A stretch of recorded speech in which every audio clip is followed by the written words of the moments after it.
students how to tackle actual sentence correction questions, we help them sharpen their skills in the grammatical culture of the written English language. This is why we review the basic parts of sentences and teach students how to diagram them. Diagramming a sentence is all about taking each part and putting it into a logical place relative to all the others. In many ways, a sentence diagram is analogous to a flowchart for a computer program. The GMAT's grammatical standards, after all, are as rigorous and unforgiving as those of a computer programming language. The sentence diagram loose variants of the old Reed-Kellogg sentence diagrams still taught in some American schools. Of course, when you're taking the GMAT, you won't have time to contemplate what each part of a sentence is called, or to diagram each sentence correction sentence. Still, the diagram is a highly useful pedagogical tool for understanding how ideas are connected and how many bad sentences simply fail to connect ideas properly.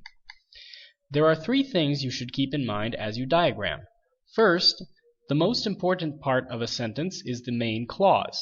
The main clause consists of the main subject, the main verb, and, if it is present, the direct object. Second, you need to make sure that every conjugated verb is paired with its proper subject. Third, verb participles such as washing or colored tend to be more like modifiers than like verbs, especially if they are not preceded by auxiliary verbs such as conjugations of to be or to have. Here is an example of a simple sentence with a corresponding diagram that could scarcely be simpler. The subject or actor, of course, is the dog, and the verb or action word is ran. Note how we separate the subject and the verb with a strong barrier in the diagram. To run is an intransitive verb. That means that it has no direct object. But most GMAT sentences do have a complement of some sort, if not a direct object, then an indirect one. In the sentence, "The dog chased the car," the direct object is the car. Note that the direct object is also barricaded away from the verb, but less forcefully so than is the subject. Finally, note that each of these sentences is simple. It contains only one clause, that is, one subject-verb pair. Most GMAT sentences worth their salt will be compound or complex and will contain more than one clause. If we say that the dog chased the car and the cat chased the mouse, we will have two clauses. We need to link them up on two parallel levels with the conjunction and. Note that the way we diagrammed this double-claused sentence looks as though it is two sentences. And is, of course, a coordinating conjunction, indicating equality of importance between the two clauses.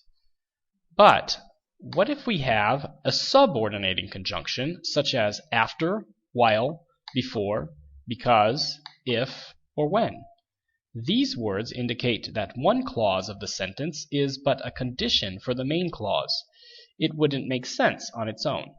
Therefore, it would not be logical to put it on the same parallel level.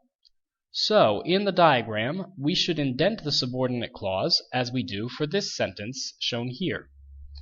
The main action in this sentence is he chased it. The clause "the dog saw the car" is preceded by when, indicating that this was the condition that triggered the main event. You would not, after all, write "when the dog saw the car" on its own, without any other information present. It wouldn't make sense to put such a clause on its own. Note that the main clause is not, chronologically, the first clause. Nevertheless, we still put it on top of the diagram. The diagram is meant to represent logic, not to reflect the chronological writing of the sentence. Note as well that we have two pronouns in this sentence, he and it. These need to be linked up to their respective references. One last thing. In all our sentences so far, we have put "the" below the noun it is tagged to. Why? Stay tuned to MBA Center to find out the answer in our lesson on modifiers.